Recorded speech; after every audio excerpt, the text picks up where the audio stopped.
Good morning, everyone.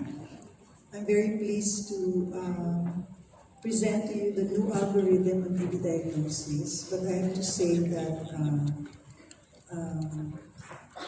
this is still undergoing finalization, being finalized as part of the National TB Control Program Manual of Procedures.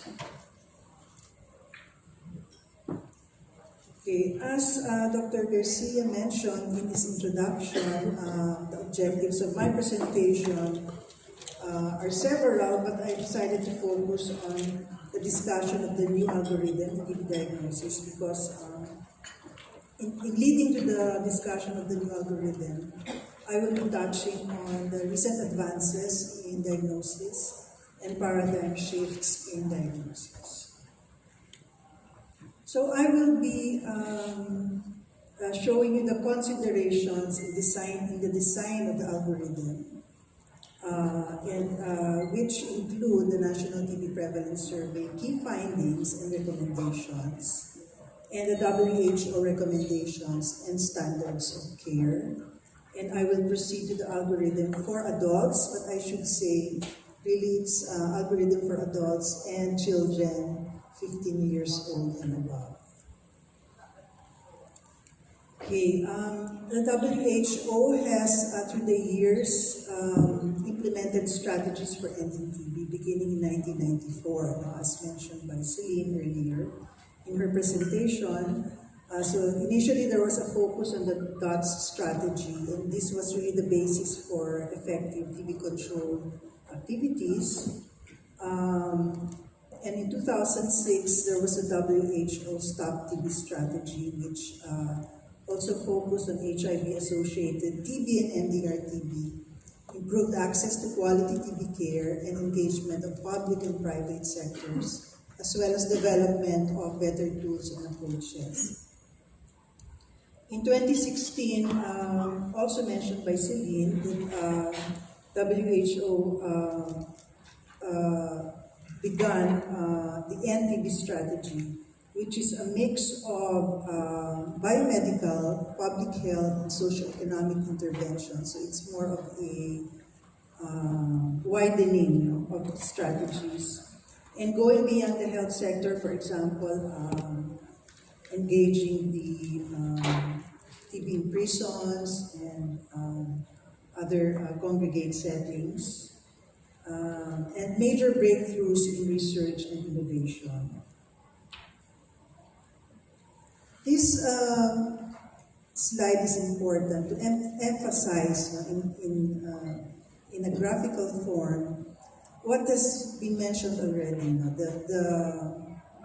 the low decline in incidence of tuberculosis. The dotted line shows where we will be in 2035 if we continue to do what we have been doing in terms of TB diagnosis and treatment, or TB control in general. The dotted line shows a declining incidence of 2% per year. So with this figure, we cannot achieve our target to end or to eliminate TB by 2035. So therefore, we have to bend the curve. This is what they call bending the curve, by optimizing current tools, pursuing universal health coverage and social protection, introducing new vaccines and new prophylaxis. And this is now the global plan for 2016 to 2020 and beyond. So we have to reduce the incidence of TB by as much as 17% per year. So this means we have to find the missing, as Mel mentioned, missing TB cases to be able to do this. Now, certain key findings from the National TB Prevalence Survey, NTPS 2016, will emphasize the certain parts of the new diagnostic algorithm. So we know that from the survey, the estimated prevalence rate of pulmonary tuberculosis is higher than we have expected, 1,159 per 100,000 population, such that we have 1 million persons with tuberculosis in the population. And the survey also showed a higher risk for pulmonary TB among the following: previous TB treatment, those who have undergone previous TB treatment, those in the older age groups, above 45 and above, especially those older than 65, being male, having diabetes, smokers, poverty, and urban dwellers. The survey also showed that the current tools to diagnose TB are inadequate to eliminate tuberculosis. We are using TB microscopy as the main diagnostic tool, and screening for TB using symptoms alone missed 2/3 of bacteriologically confirmed pulmonary tuberculosis. Chest X-ray screening detected 9 out of 10 pulmonary TB cases. However, the survey also noted that to detect one pulmonary TB case in the general population will require screening of 100 persons with X-ray. So this means that we have to target certain groups of patients utilizing chest X-ray. So that in groups that have increased risk, the number needed to screen is lower and is thus more cost-effective. Okay. The current tools to diagnose TB are inadequate to eliminate tuberculosis. 2/3 of bacteriologically confirmed cases, meaning to say those who were culture positive, were smear negative. This is quite low. Expert MTB reef assay detected 1.7 times more TB cases than culture. So the survey confirmed the usefulness of expert over smear microscopy. And health-seeking behavior for symptoms suggestive of tuberculosis remains low. 1 out of 5 persons, or 19%, with cough of more than 2 weeks and or hemoptysis consulted a healthcare worker. 4 out of 5 either self-medicated or did not take action, and cause of treatment and travel to the facility were reasons for not consulting. Okay, so what is the relation to the algorithm? It means that probably these persons might be consulting the health facility for other reasons. And so we should have a high index of suspicion for screening these patients. So the recommendations of the NTPS was one, to do systematic screening for TB among high-risk and vulnerable groups. As mentioned, these were men, older age groups, the poor and urban dwellers, smokers, those previously treated for TB, and those with diabetes mellitus. And attention to early case identification and treatment and contact screening was important to break the transmission cycle of TB and eliminate tuberculosis. It also recommended that tools to find the missing cases must be sharpened and enhanced. Chest X-ray screening among high-risk groups will enhance the yield of traditional screening methods. Cost-effectiveness analysis to determine the risk threshold levels for employing chest X-ray screening in various settings should also be done. And scale up as planned, because we have really been planning already the further scaling up of gene expert in presumptive TB cases as a first-line diagnostic tool to identify TB cases and detect rifampicin resistance is important. Okay, other information, specifically from systematic reviews in the WHO guideline development group, emphasizes that overall, percentage of those small of all household contacts, 3.5 to 5.5%, and 9.6% in young children are found to have TB at the time of initial evaluation. So this emphasizes the importance of identifying household contacts as a high-risk group. And PLHIV have a high likelihood of having undetected TB and a high risk of poor health outcomes in the absence of early diagnosis and treatment. So also we have to focus on PLHIV patients.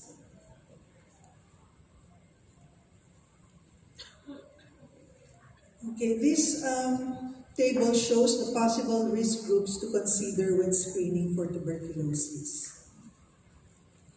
So you have in the community, geographical areas with high prevalence of tuberculosis, or subpopulations with poor access to health care, for example, the GIDA areas, difficult to reach areas, we have poor access to health care, and those with other associated risk factors such as living in a poor or remote area, being a member of an indigenous tribal population, a migrant or refugee, homeless, or nomadic people, or migratory people. Now, within the hospital outpatient and inpatient departments and the primary health care centers, the risk groups that will probably be consulting these facilities will be the following.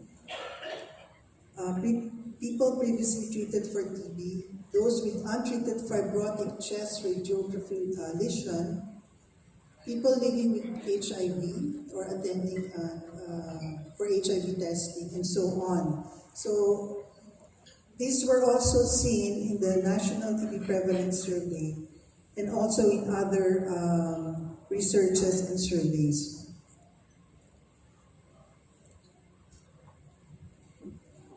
Okay, this table shows the pooled sensitivity and specificity of different screening tools for pulmonary tuberculosis using culture-confirmed PTB, pulmonary TB, as gold standard. So the screening tools mentioned here are the chest X-ray and symptom screening. And you will see that for any abnormality compatible with tuberculosis, whether active or inactive, this tool has a sensitivity of 98% and a specificity of 75%. Also high in sensitivity and specificity would be abnormalities suggestive of active TB. And after positive screening for symptoms, any abnormality seen in the chest X-ray has a sensitivity of 90% and a specificity of 56%. While if we use symptoms screening, this shows that prolonged cough lasting more than 2 to 3 weeks has a sensitivity of only 35% and specificity of 95%.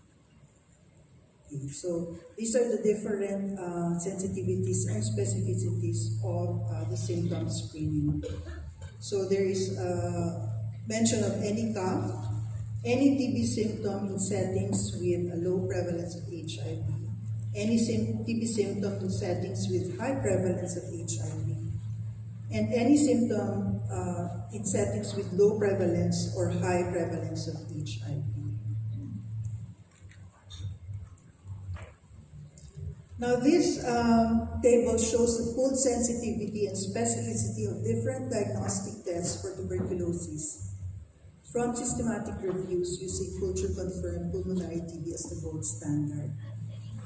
So as the gold standard, liquid culture has a sensitivity and specificity of 100%, while you can see that conventional sputum smear microscopy has only a sensitivity of 61%, compared to expert with a sensitivity of 92%, and clinical diagnosis, which means clinical evaluation together with X-ray results, 24% pooled sensitivity.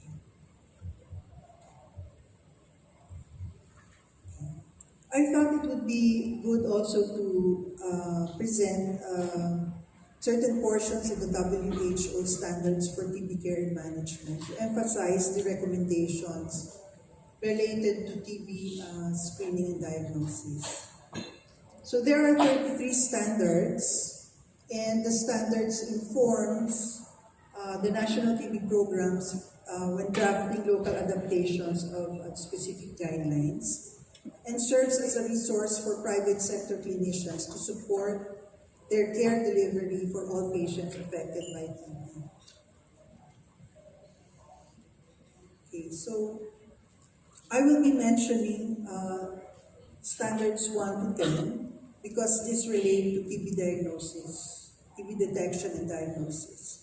Standards 1 to 4 relate to early TB detection, where prompt clinical evaluation is essential. And standards 5 to 10 relate to TB diagnosis and the importance of quality assured diagnostic tests. The rest of the standards have to do with diagnosis of LTBI, which I think Dr. Yohei will be discussing later, and treatment of TB, HIV and other comorbid conditions, managing TB in children, monitoring evaluation, and other approaches for TB patient management. So I will not be tackling those. So going on to the standards 1 to 10, 1 to 4 have to do with early detection. So the standard says that prompt clinical evaluation is recommended for those with signs and symptoms. So there is an emphasis on signs and symptoms, and that all contacts should be evaluated. Again, the emphasis on TB contacts, looking for tuberculosis among those who are contacts of TB. High-risk groups should be prioritized in screening. We have mentioned from the NTPS, from WHO data, which high-risk groups these are, or which are the high-risk groups, and the importance of chest X-ray as a diagnostic tool for triage, and screening, as well as aiding diagnosis when bacteriological tests cannot provide clear answer. Standards 5 to 10 are as follows.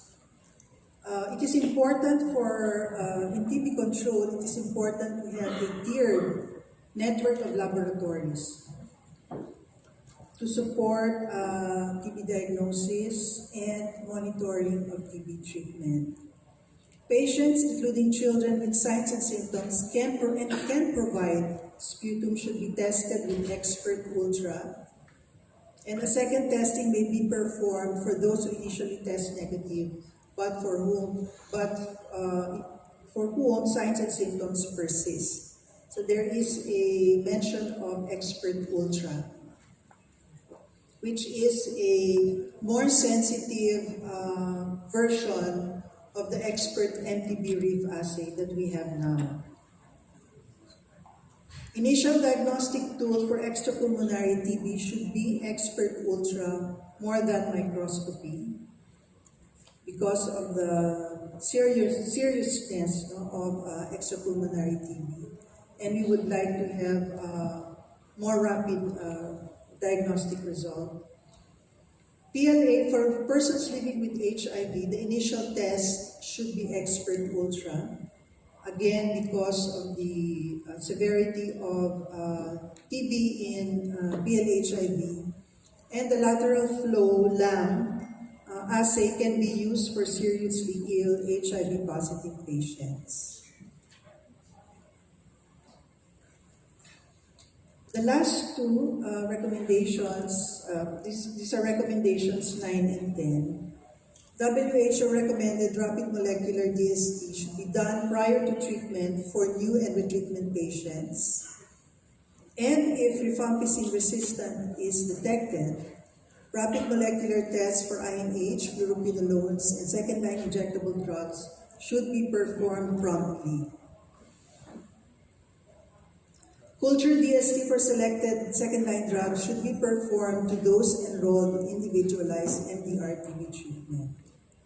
So this is, in other words, the recommendation now is to do universal drug susceptibility testing for all patients. So what are the considerations in designing the algorithm? First, the characteristics of the population being served should be considered. What are the diagnostic tests available in country? And what are the diagnostic tests recommended by WHO? What is the current and planned capacity of the laboratory network? For example, what is the system for specimen collection, for specimen transport, and what is the average turnaround time between sites, for example, between a health facility and the gene expert lab, between the health facility and the line probe assay lab or culture and DST labs. Drugs and treatment regimens being used in the country should also be a consideration in designing the algorithm. Okay. For the new diagnostic algorithm, there are actually two parts. The first part is the systematic screening for active TB. And this is followed by the use of the diagnostic tests, diagnostic tools to detect TB among those who have positive screening or who might have tuberculosis based on the screening. So systematic screening for active TB is defined as identification of people presumed to have active TB in a predetermined target group using tests, examinations, or other procedures that can be applied rapidly. So systematic screening is a new strategy. We used to do we currently now using only passive case finding. So this type of screening is more targeted and more focused. And to utilize systematic screening, these are some of the initial screening tests used, or screening tools. First is symptom screening. We're looking for cough lasting for more than 2 weeks, cough of any duration, hemoptysis, weight loss, fever, and night sweats. And we will also screen using chest radiography. And if symptom screening is used initially, then chest radiography can be used as a second screening to improve the pretest probability of the subsequent diagnostic test and to reduce the number of people who need to undergo a full diagnostic evaluation. In other words, we have to select which patients should undergo further screening. After symptom screening, then you can go on to screening with chest x-ray. So that because if you do x-ray screening for all, that will entail a lot of cost, and x-ray is not always available in all settings. Okay, so this is the systematic screening for pulmonary TB in adults and children more than 15 years of age with unknown HIV infection status in health facilities. So,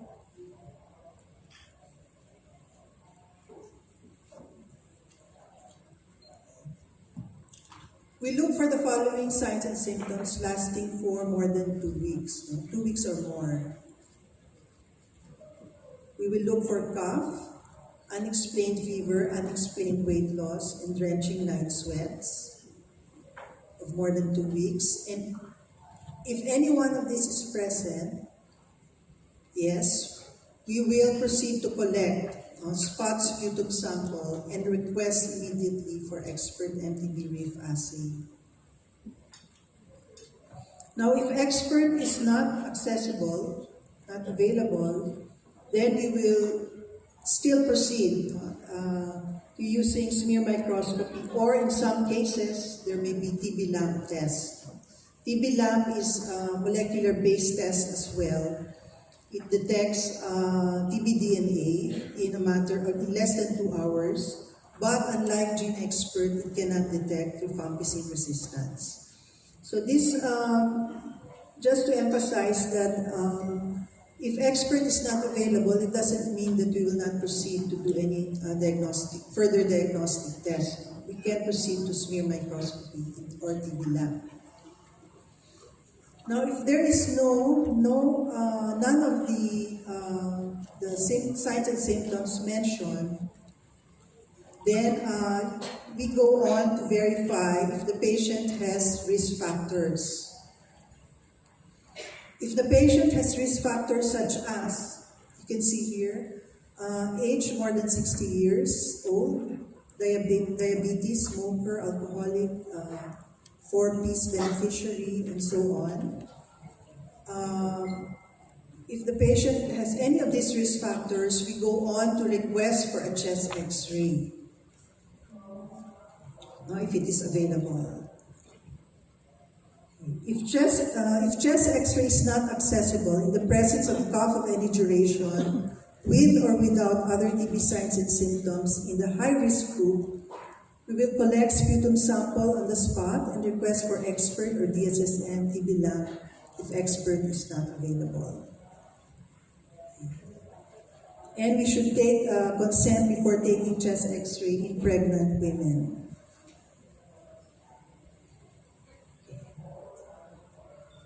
So if there are no risk factors, then we should evaluate for the presence of other diseases. It might not be TB, but if you're still highly considering tuberculosis, then you can decide to follow up closely the patient.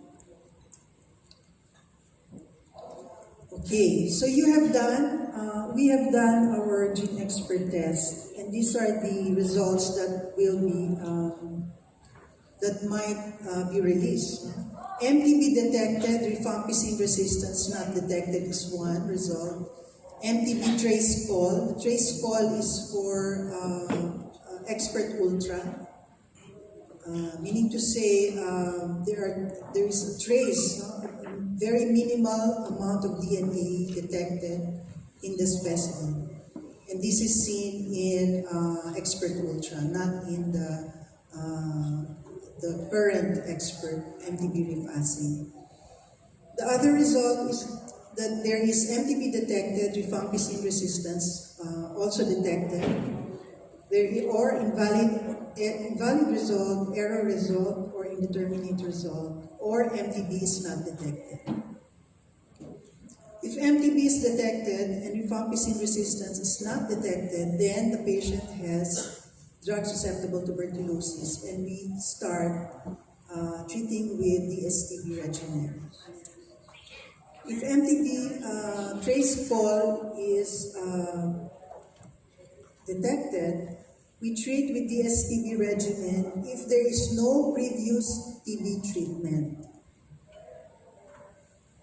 We recollect sample and do culture and DST, and revise the treatment if required upon receipt of the DST results. This is important. The number one is important because the expert ultra is highly sensitive such that it can detect DNA.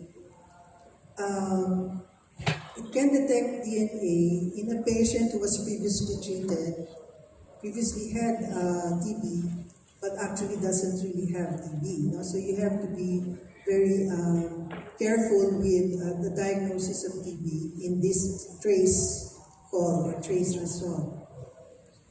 If MTB is detected and rifampicin resistance is detected, you have to ask if the patient is at high risk for MDR-TB. If yes, then you can start with the standard regimen after checking the eligibility. Collect 2 sputum samples and do LPA, second-line DST, and culture and DST test at baseline.